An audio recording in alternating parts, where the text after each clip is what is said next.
helping people cope with and overcome life's challenges. This is Life Transformations with Michael Hart, certified Christian counselor and director of Ottawa's ElimCounselling Services. Hi, this is Michael Hart of ElimCounselling Services, and I want to thank you for joining us in this episode of the Life Transformation radio show.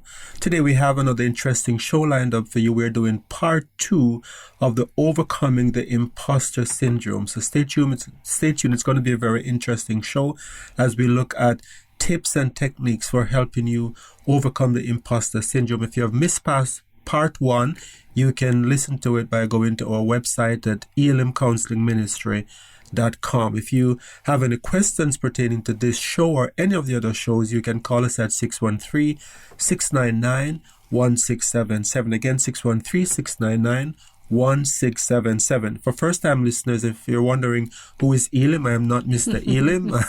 I'm Michael Hart. And Elim is a professional counseling organization that provides professional counseling for a wide range of marital and mental health issues. So if you're in need of help, give us a call, and one of our therapists, including myself, will be able to help you to get over whatever it is. The good thing about us is that we approach counseling from a Christian perspective, so we very much believe in the Word of God, and that the Word of God, the Bible, can be a very, very helpful tool in helping you overcome the challenges that you might be faced with in life. So today's show, again, it's Overcoming the Imposter Syndrome, and with me in studio today, without further ado, is Melissa Waddle. I'm the giggles in the background when you said I'm not Mr. Elim. It's funny, Michael's told stories. He'll go to events and some will ask, who's Elim, or are you Elim? It's just you, Michael, but I'm happy to be back. I've actually been called Mr. Elim. Like someone came in and said, oh, you're Mr. Elim, yes. I'm so happy to have met you. Yeah, just Mr. Michael Hart. So it's great to be back with you. I'm really excited about this topic, Michael, and hearing the different strategies people who are experiencing this can utilize to hopefully overcome it. I spoke a little bit last week. I've experienced this phenomenon myself, so I feel very invested in this show. I'm going to be listening. Yeah, you're getting free counseling. Very intensely. You need to fix me by the end of this 25 minutes, Michael. No pressure. I'll try, but I don't know 25 minutes is going to do it for you, Melissa. It might take a lot of years, but I'll give it a try. Very good. I look forward to hearing you speak about this in more detail throughout the show. But one of the things we just wanted to highlight for listeners before we get into today's topic is an event we brought up last week. It's a seminar that's going to be happening in the Cornwall area on June 30th in the evening. And it's a seminar that's going to be looking at anxiety and depression. And we spoke about it last week. This seminar is going to be geared towards individuals who may be suffering from anxiety or depression, as well as people who work with individuals who may have these challenges on a day-to-day basis, whether it's professionally in a church setting, in an office environment, or also personally, if you have a loved one who may be suffering from these conditions, hopefully giving you some tools and techniques that can help you as you're going through this. Melissa, that's such a very important topic, talking about anxiety and depression, because unfortunately many people in our society struggle from these issues, are troubled with these issues. And so I think this is a seminar basically for everyone, because we either struggle with it ourselves or we know of someone who is going through it. So I think it's a conference that anyone can attend. And I think we need to have the tools to better understand these conditions, because I think there are a lot of misunderstanding within Christian circles about depression. Some people mistakenly see depression as a sin. And I think it's a very dangerous perception to have of depression, because it's similar to any other physical illness, like if you wear glasses or if you need to have your teeth fixed or cleaned. Depression is just one more thing that can go wrong with your body. And we wouldn't say someone who is losing their eyesight that they are sinning or that they lack faith.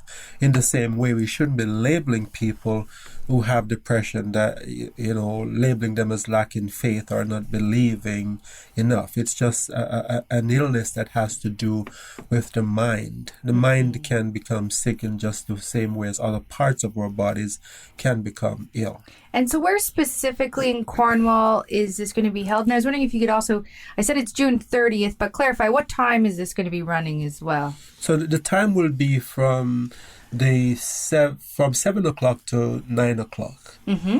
And so if it's at the Harvest Christian Fellowship Church, if you just type in Harvest Christian Fellowship in Google, you'll find the specific address of the location.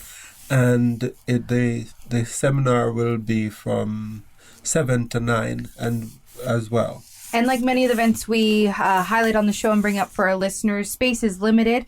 And so we really encourage you to contact us to register prior to showing up, because we don't want you to show up and have the place full and have you have to turn around. So give us a call if you want to attend this event in Cornwall on June 30th from 7 to 9, looking at anxiety and depression. To get your name on that list, give us a call at 613-699-1677 and just let us know that you'd like to attend this event. We'd love to see you out there. And you can also check out the website, ElimCounselling Ministries, ELIM, counseling with 2 L's.com for more information about this event and the other services offered through Elim. Absolutely. And for those of you who are thinking that Cornwall is far, it's not. It's just about an hour and 10 minutes from Ottawa. So as long as you're in the Ottawa area, it's not far. If you're international listening, sorry, you're going to have to get on a plane. Yeah, get on a plane. Even with a plane, you can be there in 4 to 6 hours. So it's not far if you think about it in those terms. But if you're in Orleans, it's just an hour from Orleans. And as I said, a call to register 613-699-1677. I'd like to give a little testimony about the retreat, the healing retreat that we had a few weeks ago, because some very, very powerful things are happening as a result of the retreat. One of the things that happened recently is that there was this estrangement between two sisters. One of the sisters attended the retreat and started praying about forgiveness, and the sisters hadn't been in touch for over 15 years. They hadn't contacted each other, and we just prayed prayer asking God to deal with this rift in the family. And out of the blue, after 15 years of not contacting, the sister who wanted nothing to do with this other sister who was at the retreat, a few days after the retreat, called her out of the blue after 15 years. Praise God. And said, I want to get in. I want to meet with you, and I want to talk about some of the differences that we have had. So I think that's just a miracle of prayer. Mm-hmm. And again, thank you very much for those of you who have been praying for this ministry. Continue to pray, because I think when we pray, breakthrough like that happens. Mm-hmm. And I think this could only happen as a result of prayer. Exactly. And another unique feature, as we've talked about with Elim Counseling Services, is that Christian perspective and the belief in things like prayer, because as good as we are as humans, there's someone out there so much greater than us that these divine things and miraculous things truly happen as a result. Absolutely. So it's a both and phenomenon for us, and we really look at both sides of things when we're doing the counseling services, as well as things like this show. So I think I'm ready to learn about how to tackle my issues here, Michael. So I'm really excited to hear about this show is for you, Melissa. It is. I'm feeling very selfish. We'll definitely be helping you to overcome your issues. I am feeling very selfish, I must. So do you feel like an imposter radio broadcaster? No. A radio show host? I don't, and it's very interesting. So this is not my professional background, for those of you who may have been deceived out there. So I don't feel it here, because I don't feel a professional obligation to this in the same way in my professional. So you feel highly qualified as a radio show host, but not at all. Okay. I feel no qualifications, which is less pressure for me. Ironically, in areas where I'm very highly qualified, I've always struggled in different ways with never feeling qualified enough, even when, as we talked about last week, everything that I've achieved so far doesn't support that, and is slightly irrational. So it's getting better, and as I say, I'm really interested in your tips to further my journey in this. And I also hope for people who are listening who self-identify with this as well, you get something out of it, because it's not a fun place to be if you're in it. And we talked a little bit about imposter syndrome last week, what it is, and we highlighted the fact that sometimes this often develops as a result of things that occurred in childhood. Absolutely. But just before we go into the ways of getting over it, for those listeners who are joining us for this episode, imposter syndrome has to do with this feeling that you are a fraud in the occupation in occupation that you do, and this is despite being highly qualified. I don't mean if you're a fraud, then that's different. But I'm about, yes, I did not fake any of my papers. They are real. If you bought your degrees in somewhere that you paid for it and you didn't do your years of study, there's whiteout under your name. Yeah, we're not talking about those cases. We are talking about people who have degrees from reputable institutions. Or you might not have a degree, but you are qualified in the work that you do, and you're doing just as well as others, but still there is this accusatory voice that comes that say, you don't belong here, you are an imposter, and if people only knew who you were, they would get rid of you from this position. And it's only a matter of time till they find out. It's only a matter of time before they find out, or before you do something really stupid to prove that you are that you don't belong. Exactly. So as a result of that, we talked last week about being on pins and needles, as they would say, or just being hyper vigilant and meticulous in how you go about your daily work. But this kind of attitude towards work puts like a hold on you where you cannot be creative, you cannot be productive, you cannot be happy. If you're in a position of leadership, you're making it burdensome for people around you because they can't do anything without following all the laws to the T, even when it's not necessary, and even when it is counterproductive. So people who are going through the imposter syndrome, or if you have people in your organization who is struggling with the imposter syndrome, it can be a cost to the organization because it holds things back, hold people back from really realizing their full potential. So one of the things that we talked about last week is that the imposter syndrome is as a result of there being a dichotomy between the person's self-image and the person's actual achievement. So the self-image may say something to the effect of, I am not good enough, I am not worthy, I am incapable, whereas on their certificates and qualification it says highly qualified.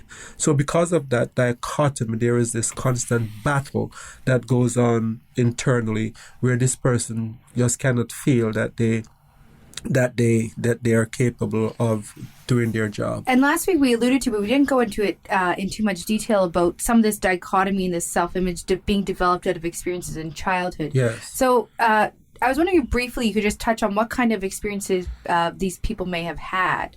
Well, one of the experiences that they could have had as a child, which is one that we think of first, is they could have had abusive parents who tell them things like, you will never amount to anything, you will never be good as I am, and you're so stupid. When children hear these words over and over and over again, they internalize it and they begin to feel, I am stupid. So if I am stupid, why is it that I have a degree, and why is it that I'm in this position of leadership? So even as adults, that those feelings from childhood still reverberates and still is there in their psyche, and it affects how they go about their daily lives. But what we don't often think of when we think of the effects from childhood is the other extreme, where you have parents who encourage their children and encourage them and push them too much, to the point where these children develop perfectionist attitude.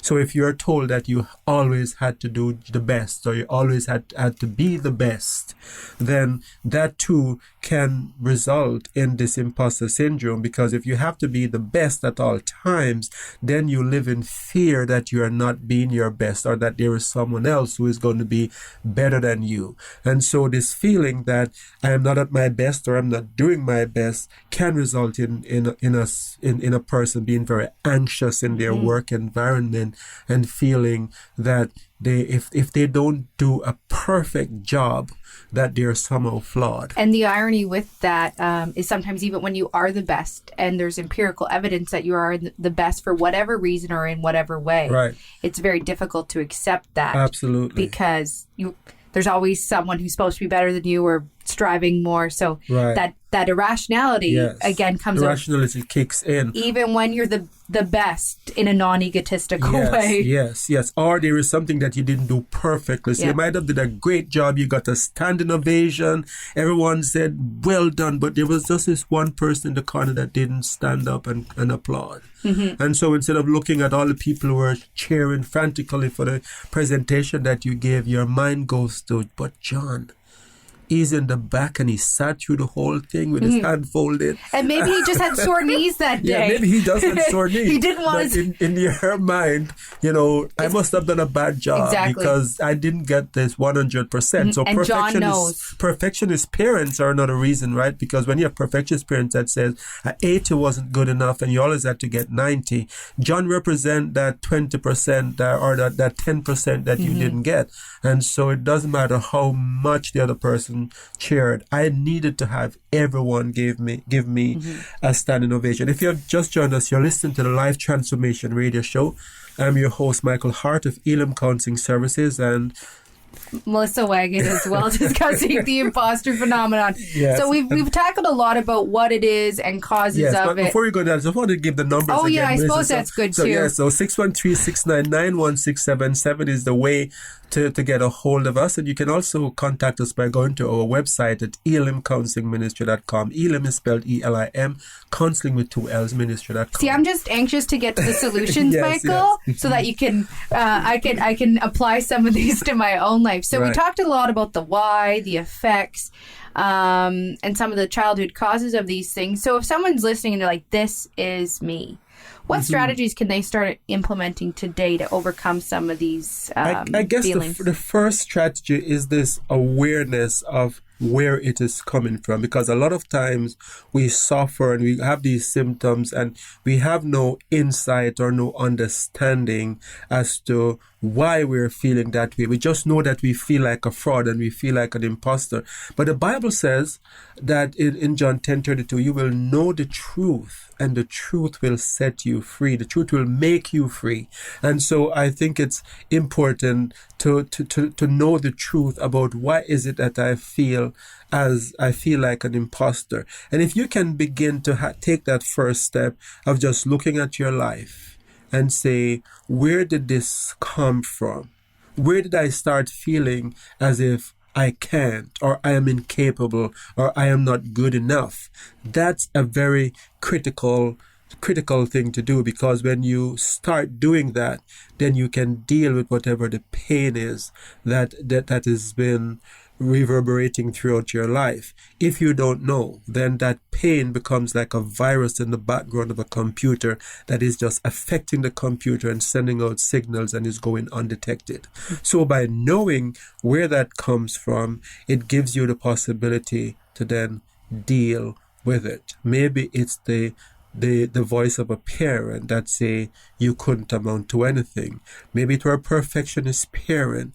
Maybe it could be bullying at school where you were made to feel like you were stupid, even though you were the most brilliant person in your grade. Whatever it is, those root causes need to be examined, faced. Sometimes it can be painful facing these memories. I've had people who have come in who had to face something from their childhood that is at the root of their imposter syndrome, and just the thought of facing it and dealing with it bring tears to their eyes. But it's important for us to go back there and to talk about it and to deal with it. So once people identify maybe that root cause from childhood, whether it's personal self-reflection or going to see someone like yourself to tackle some of those issues that are maybe more difficult to identify, what should someone do next? So I think the next step is to be able to differentiate between what's factual and what's irrational. Because a lot of the imposter syndrome is being driven by irrational thoughts. And these irrational thoughts often go undetected and parades around as if they are real, genuine, factual reasons to be obsessed with and to be upset about. But it's important for us to be able to differentiate what is real and what is not. In 2 Corinthians 10, verse 4 and 5, it talks about taking thoughts captive and breaking down strongholds, making thoughts captive and obedient to Christ and breaking down strongholds. And one of the things they talk about in some of the translation, it says that the weapons that we have are mighty through God to the pulling down of strongholds, and it pulls down pretensions and every high thing that exalts itself against the knowledge of God. So what the definition of a high thing or pretensions, as some translations say, is something that appears to be high and mighty or pretends to be real, but it's really not. So how do you go about tackling these irrational thoughts? Because when you're having them, they're so real. Yes. They're so real. And you kind of get in this cycle of explaining away even the rational things. Right. Mm-hmm. So rationally, I have this piece of paper on my wall that says I graduated summa cum laude from X program, top of my class. But this thought comes in, well, it's because I was likable, or I was able to work my way harder than anyone to achieve. Right. And you get in this cycle. How do you challenge those thoughts when they're so pervasive? If you're having those thoughts, well, it's important to set yourself down, get a pen and a paper, and begin to document the kind of thoughts that you have. Because with most people that come in, it's not like they're having 20 different thoughts that they have to document, in 20 and deal with in 20 ways. Usually it's 2 or 3 thoughts that are happening over and over again, but just in different situation. It might be thoughts of I'm not good enough, or I'm incapable, or people don't like me, or I am a failure. But whatever it is, it's the same thought over and over, just happening. It's just been triggered by a different situation. So once you identify what those thoughts were, you can then begin to look at the evidence that supports these thoughts and the evidence against those thoughts. So take the example that we give earlier of someone who just gave a speech in the workplace, and everyone in the conference room stood up and applauded very loudly, and everyone was just telling you afterwards, wow, that was such a good presentation. But John was sitting in the back, and John was just had his hand folded the entire time, and your focus became on John. And the thoughts in your mind starts going, this was such a terrible presentation. John did not get up. Now, you need to now examine that fact. The fact that John did not get up and applauded you, what evidence do you have to say that he didn't like your presentation? Well, you have the evidence that he didn't get up. Okay, are there any other evidence as to why? No, that's the only evidence you had. Are there evidence that you have to support that that might not be the case, that it might not be because of your presentation? Well, when I go through that with people, they say, yes, when I think about John, he's not the kind of guy who would just sit there and not be happy with my presentation. As a matter of fact, he looked at the presentation before and he said that it was great. He was one of the person that helped me with it. Or, John has said to me several times that he likes my work and that he thinks I'm doing a great job.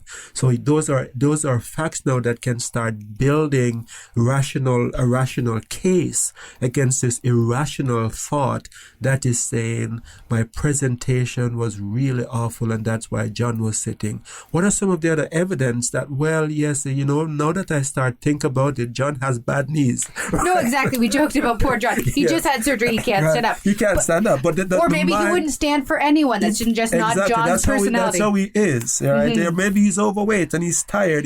There's so many reasons. There's so many different reasons. But the mind goes to, if someone has an imposter syndrome and think they are doing a bad job at everything, their mind is going to just focus on the one piece of evidence that says he didn't stand up and cheered loudly. And it gets trained to do that quickly and well. Yes. So it's, as you say, it's important to figure out the why, challenge those thoughts, and probably retrain your thinking so that you get better at thinking the other way more quickly and well, and that irrational stuff can go a little bit. So there are forms that we have that for people who come in for treatment, where we give them these sheets to fill out and to do this exercise that they have just taken you through, and looking at the evidence for and the evidence against. So if you need help in getting over these thoughts, then another way of dealing with it is through counseling, like coming in and getting the help that you may need to fight these negative thoughts, because the battle is in the mind. And when the Apostle Paul talks about taking thoughts and making them captive and obedient to Christ, this kind of exercise that we go through is a very good example of that. So what other strategies can someone employ if they're experiencing this imposter syndrome? Okay, so if someone is going through this imposter syndrome and they're feeling fear and they're feeling this accusation all the time that they are not doing a good job, then one of the things that you can do is to start battling perfectionism, because perfectionism is often at the root of the imposter syndrome, and it drives it. So in that example that we gave of someone who did a great job, everyone applauded except John, and they're saying John did not applaud, right? So the perfectionist mentality there that says, if this was a good job, then every single person in the room has to say that it's great. Well, that's a perfectionist mentality, because even if John did not like your presentation, that's life. Not everyone is going to like your presentation. There's 50 people in the room and 5 people think your presentation was awful. That's okay, because that's how life is. Not everyone is going to like your presentation. So helping people to live with less than perfection is a very important thing. And so what we do is that we take people through a treatment phase where they have to imagine certain things that they're doing that didn't come out perfectly, and how they would feel when they imagine that situation happening, and helping them to learn to deal with that anxiety and realize that the worst case scenarios in those cases are not as bad as they're perceiving in their mind. So what's the worst case scenario from John not applauding? Well, it's not such a big deal anyway, because like he is not going to fire me because of this presentation. So when people learn to live with the anxiety, they realize that they're making a big deal out of something that is not. And often these perfectionist mentality, as we talked about, came from childhood issues where they always had to get perfect marks, or they had to be the best at everything. And just helping people to realize, hey, it's okay. You don't have to get a standing ovation from everyone for your presentation to be good. Even if 5 out of 50 people think that it was awful, or even if 10 think it was awful, there is still 40 people that liked your presentation. So learning to live with that, be comfortable with that state of imperfection where things do not have to be perfect. It's important. You can't control everything. Yes. Are there any other strategies people can utilize when experiencing this?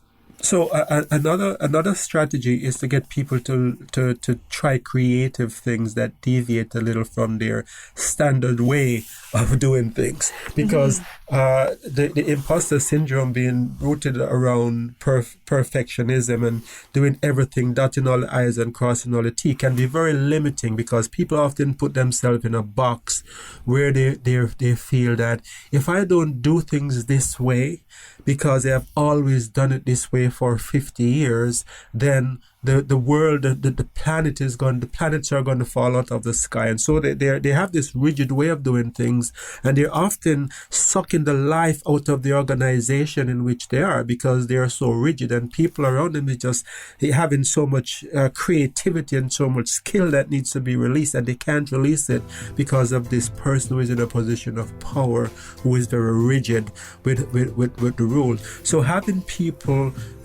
do exercises, giving people exercises, say, go out today and do one thing that is a little bit creative and different than the way that you are. Notice how you feel, and repeat it again until you become comfortable with it.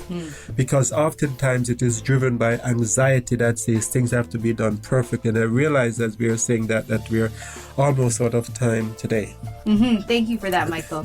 Okay, so for those listeners, if you'd like to get more techniques on how to overcome imposter syndrome, give us a call, 613-699-1677. And unfortunately, we have come to the end of the show today. So until next time, this is your host, Michael Hart of ElimCounselling Services. I'm Melissa Waggett. Praying that God would bless you in all your relationships and keep you sound in mind and pure at heart.